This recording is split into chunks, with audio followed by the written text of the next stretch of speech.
Posso começar? Sim, tudo bem. Então, a gente viu tipos de rochas, a gente viu erosão, a gente viu forças endógenas, forças exógenas. Hoje a gente vai falar um pouquinho de relevo, né? O relevo, né, ele tem algumas estruturas, algumas formas. A gente vai falar das formas do relevo, né? Então, basicamente, a gente tem 3 tipos de estruturas do relevo.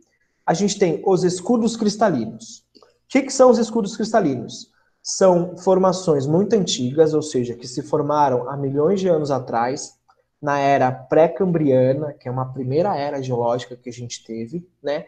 E os escudos cristalinos, eles são basicamente formados de rochas magmáticas e metamórficas. E aí, por serem rochas magmáticas e metamórficas, eles são muito mais resistentes aos processos de erosão. Tranquilo? Nos escudos cristalinos, a gente encontra as jazidas de minerais. Minerais como ferro, como manganês, como ouro, como cobre. Porque é uma formação antiga, então deu tempo de formar esses minerais. Tranquilo? Então, escudos cristalinos, formações antigas, rochas magmáticas e metamórficas, e a gente encontra nos escudos as jazidas minerais de ferro, de manganês, de ouro, de cobre e de outros minerais que a gente tem por aí. Tranquilo? Escudos cristalinos? Dúvidas? Não. O escudo cristalino é a primeira estrutura. A segunda estrutura que a gente tem são as bacias sedimentares. As bacias sedimentares, elas estão em áreas de depressão.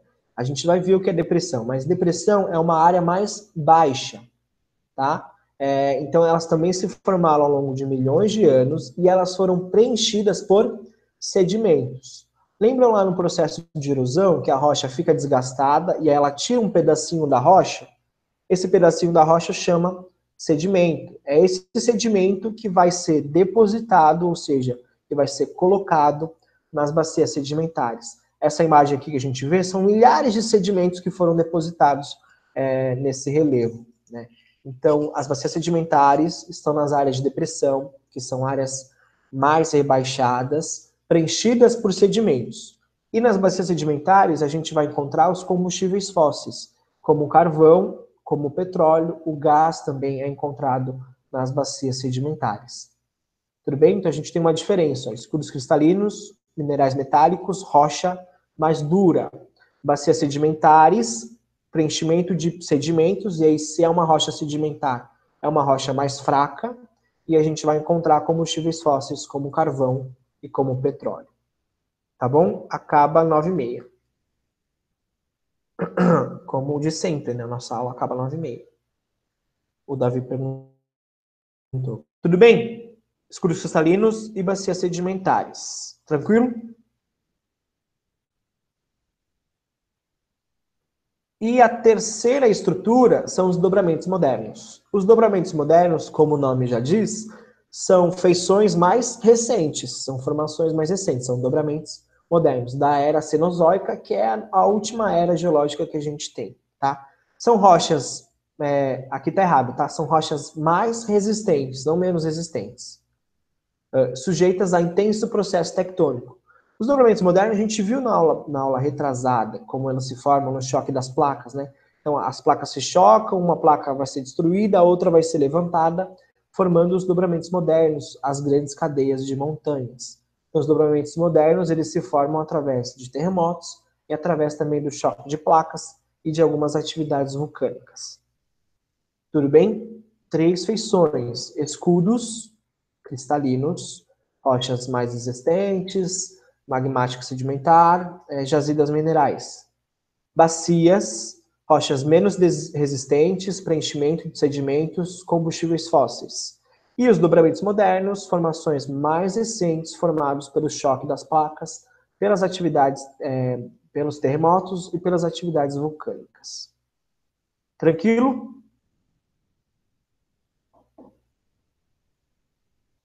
Deu para entender dúvidas sobre as Como três grilo. estruturas? Passando, então, a gente vai falar sobre as formas do relevo. Existem outras formas do relevo. A gente falou de estruturas. Então, né, As formas do relevo estão em cima dessas estruturas, tá?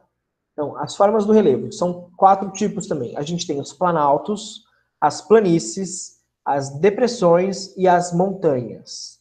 Como a imagem mostra aqui, né? Então, planaltos. Aqui a gente tem um planalto, ó, tá vendo?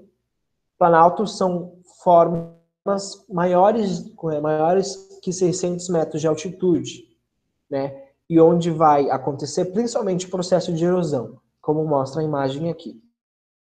Então, aqui em cima do planalto vai muito, isso vai erodir o planalto. Tá bom? As planícies são áreas planas, como o nome diz, planície vem de plana, tá? Áreas até 300 metros de altitude, então são áreas mais baixas, como está aqui, né? Quando a gente vai para a praia é uma grande planície, tá? A areia da praia é a planície costeira, a planície litorânea, né? E na planície não vai ter processo de erosão, vai ter processo de deposição, processo de sedimentação. Os sedimentos vão ficar alocados ali na planície. A areia da praia são sedimentos, tudo bem? Então, quando falar de planície, lembra da areia da praia, que são os sedimentos que estão na planície em áreas mais baixas. Tranquilo? As depressões, como mostra no desenho, né, elas são áreas mais rebaixadas do que o seu entorno. Então, a gente tem um planalto, uma depressão e um planalto. As depressões estão sempre... Oi? Então, tipo, uma caverna não seria uma depressão, né? Não, a caverna é outro tipo de formação. A gente chama de formação lacustre, mas vocês não precisam entender isso agora, tá? Essas cavernas Professor, são... Oi? e uma ravina, ela é outra forma ou ela é meio que uma depressão também? A ravina é um processo erosivo. É uma erosão pluvial, Tá. tá? Porque a ravina, ela rasga o solo, né? Fica um Aham. buraco no solo. Então, quem que fez esse buraco? Foi a chuva. A ravina é uma feição da erosão da chuva, Uhum. Tá. tá bom? Depressão, então, são essas áreas mais rebaixadas. Existem 2 tipos de depressão: depressão absoluta e depressão relativa. A depressão absoluta é essa aqui, ó, que está na imagem. Tá vendo que o mar está nessa linha e a depressão absoluta ela está abaixo do nível do mar. Estão conseguindo ver no desenho? Essa depressão aqui, ó, ela vem abaixo do nível do mar. Então essa é uma depressão absoluta. E existem depressões relativas que estão acima do nível do mar. Aqui não tem nenhuma depressão relativa, mas as relativas estão acima do nível do mar. Tranquilo? E aí, a última forma são as montanhas. As montanhas são áreas bem altas, né?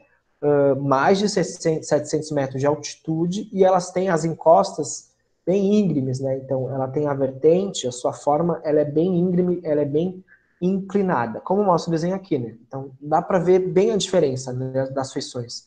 As montanhas são mais altas, com relevo bem inclinado, as depressões são áreas mais rebaixadas, os planaltos também são altos, não tanto quanto as montanhas, e as planícies são áreas mais baixas e mais planas.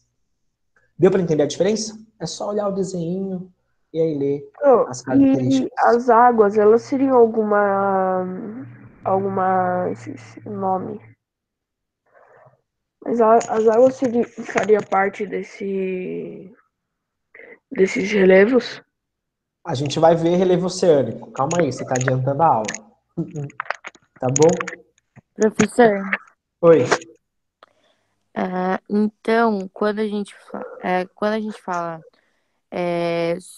porque eu tava vendo o jornal e aí falou no Planalto, lá no Distrito Federal. Aí eu fiquei pensando, agora tudo faz sentido.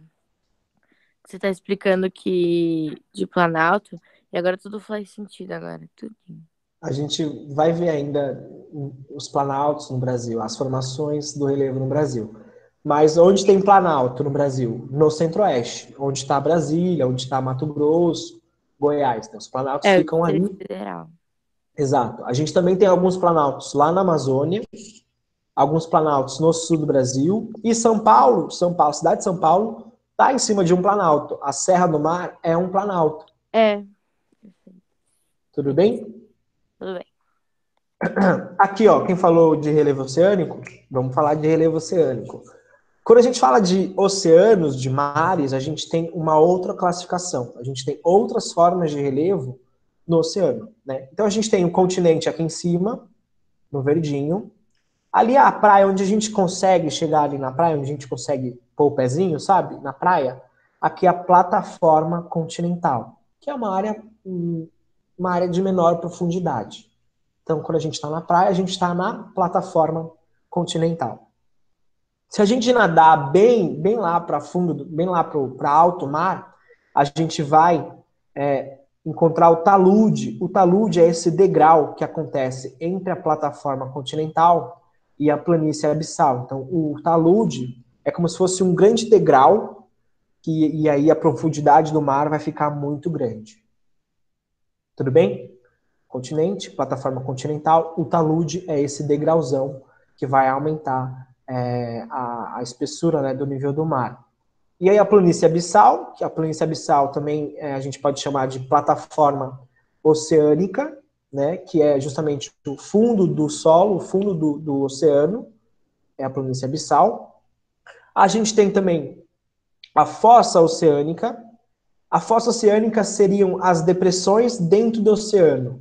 Então são áreas mais rebaixadas, tá vendo? Que tem um buraquinho aqui que vem mais para fundo do mar, ainda mais para fundo do que a planície abissal.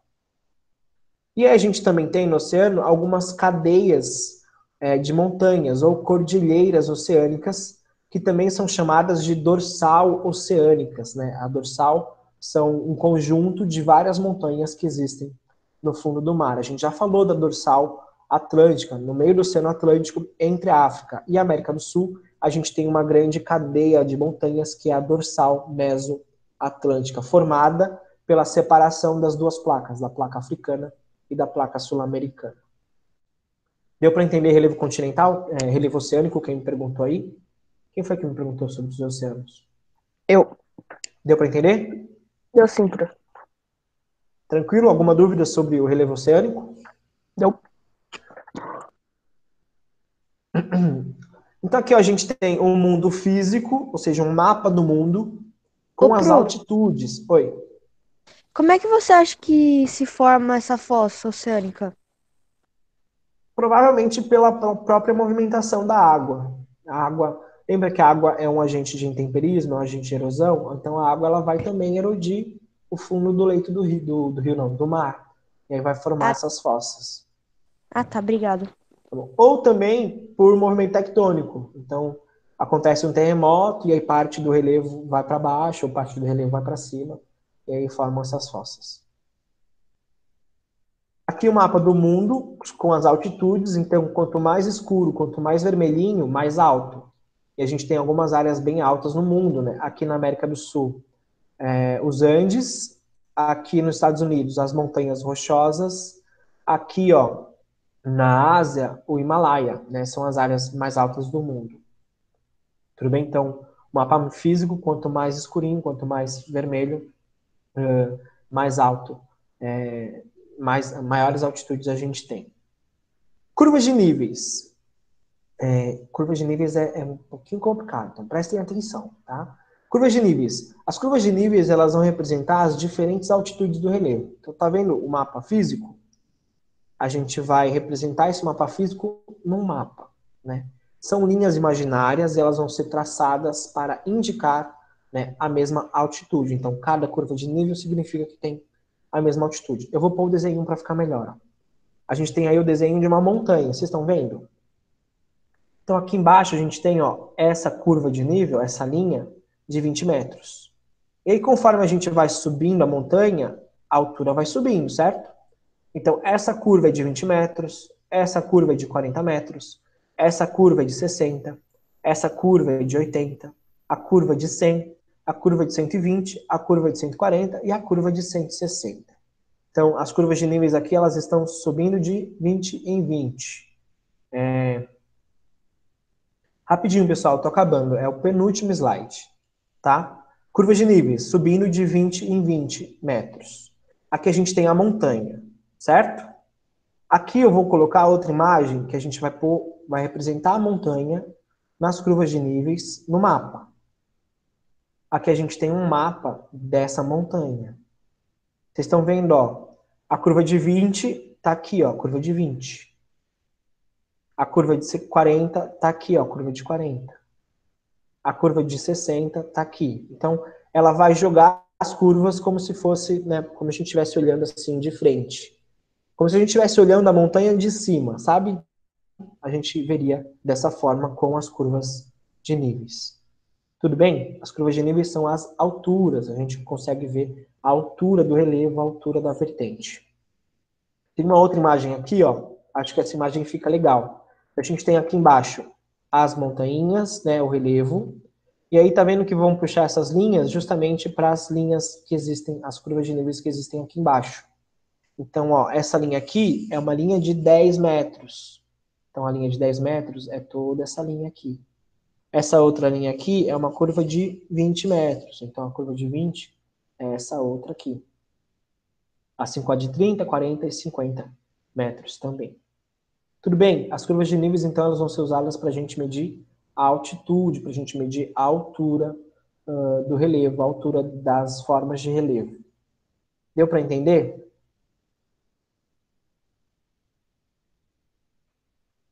Sim? Não? Sim, sim, sim. Só tem mais um slide, eu juro que eu termino. Tá bom? Último slide, a gente também está falando de altitude, a gente vai falar de perfil topográfico. O perfil topográfico é um outro jeito da gente medir a altitude, da gente observar a altitude do relevo. Eu coloquei aqui um mapinha de São Paulo, cadê? Mapa do estado de São Paulo, estão vendo? E aí eu coloquei um traço do ponto A ao ponto B. O que acontece? A gente já viu um tipo desse mapa. Quanto mais vermelho, mais alto. Então, saindo aqui, ó, aqui é o oceano. O oceano vai ser uma área mais baixa. Aí aqui, ó, no vermelhinho, é uma área mais alta. A gente vai passar aqui, ó, no meio. Tem outra área mais baixa, que está mais clara. Oi. Então, o oceano no litoral de São Paulo seria uma depressão? Não, o oceano é sempre uma planície. Lembra? A praia é uma planície. Entendi. Tá bom? Voltando ao mapa. Então, saindo do litoral, a gente tem uma área mais alta, mais escura. Uma área mais baixa, outra área mais alta, outra área mais baixa. Aqui no meio tem algumas áreas mais altas, estão vendo? Que está mais vermelhinho. E lá no oeste de São Paulo, nordeste de São Paulo, a gente vai ter uma outra área mais baixa. Como que a gente vai representar isso no perfil topográfico? Dessa forma. Então, ó, saindo do ponto A, litoral, em Santos, certo? Aí a gente tem essa área mais alta, que é essa área mais alta, que é a Serra do Mar. Aí a gente tem essa área mais clara aqui, ó, que é uma área mais baixa, que é essa área mais baixa. Aí a gente tem uma pequena área mais alta aqui, que está um pouquinho mais vermelho, que é esse aqui, laranjinha. E aí o resto do estado de São Paulo, ele é todo mais baixo. Então, o perfil topográfico é um perfil, como se a gente estivesse olhando de frente o relevo aqui do estado de São Paulo, ou o relevo do Brasil, o relevo de qualquer outra região. Ele também vai passar a altura desse relevo, a altitude desse relevo. Deu para entender a relação entre os dois, entre as duas imagens? Sim. Tranquilo? Sim. Pessoal, é isso então. Se vocês tiverem mais dúvidas, anotem, me chamem no WhatsApp, que aí eu explico certinho. Tá bom? Essa aula vai ficar gravada, eu vou disponibilizar a aula lá no Classroom, vou pôr no YouTube para vocês poderem assistirem ela depois. Tá bom? Professor, qual é Oi. a sua conta no YouTube? No YouTube é Prof. Lucas Morales Nemo. Eu vou pôr aqui no chat. Prof. Lucas Morales Nemo. Cadê o chat? Não tá pegando. Ah, aqui eu tenho que parar a apresentação. Prof. Se vocês clicarem lá no Classroom e clicarem no vídeo, vai direto pro meu canal também, tá? Mas é isso. Vai ficar gravada a aula e eu disponibilizo para vocês. Obrigado, pessoal. Desculpa o atraso aí.